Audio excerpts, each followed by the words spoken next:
প্রথম প্রজন্মের ছাত্র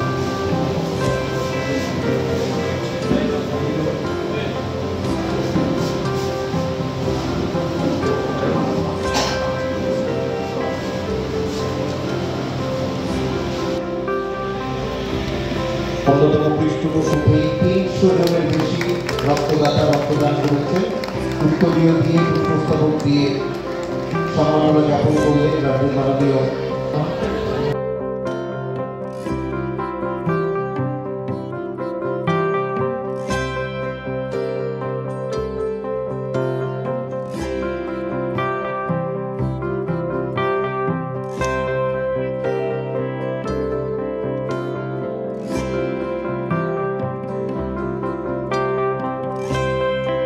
বলে কিছু নেই। আদর্শবোধ, মানুষের প্রতি ভালোবাসা, আমার ধরুন ডিসিপ্লিন, ডেলিগেশন, ডিটারমিনেশন, তিনটে যে কোনো স্ট্রিমে এই তিনটে কাজ হবে, এটা আমাদের সকলের আছে।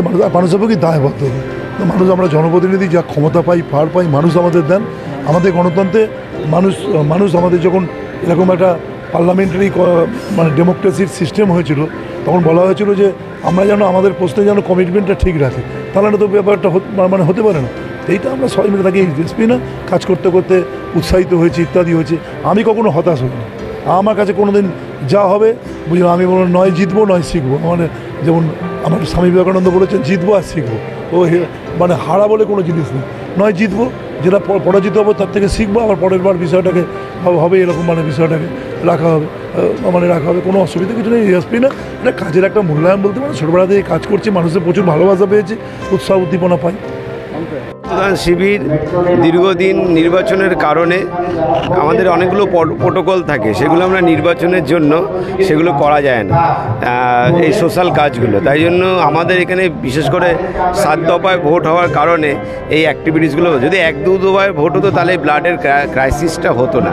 তাই জন্য এতদিন ধরে 3 মাস ধরে নির্বাচন করার জন্য প্রত্যেকটা ব্লাড ব্যাংকে আমাদের ব্লাডের ক্রাইসিস হয়েছিল। অনেক ঘটনা আছে, অনেক হসপিটাল কি রক্ত না পাওয়ার কারণে অনেক পেশেন্ট পর্যন্ত মারা গেছে। আমাদের কাছে যা খবর আছে আমরা জানতে পেরেছিলাম।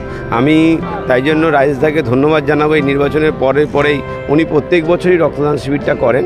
তাই জন্য এই নির্বাচনের পরপরই উনি যে ব্লাড ডোনেশন ক্যাম্পটা করলেন, তার জন্য এটা মানুষের খুব উপকারে লাগবে। এখন যা রক্তের ক্রাইসিস ছিল ব্লাড ব্যাঙ্কে, আস্তে আস্তে এরকম পলিটিক্যাল পার্টির যারা কাউন্সিলররা আছে, MICরা আছে, তারা যদি এটা করে তাহলে এই ক্রাইসিসটা